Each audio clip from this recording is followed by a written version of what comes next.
Hello friends, welcome to Creative Medicine. In this lecture, we will learn about.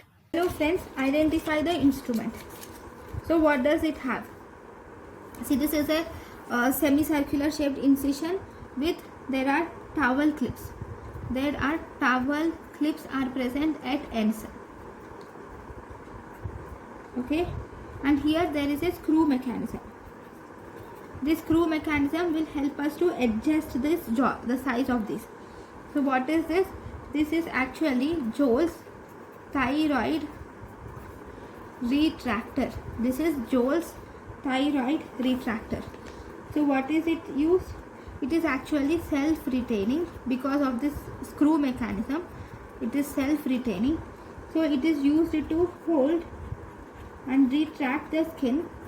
It is used to hold and retract the upper and lower skin flap during thyroid surgeries.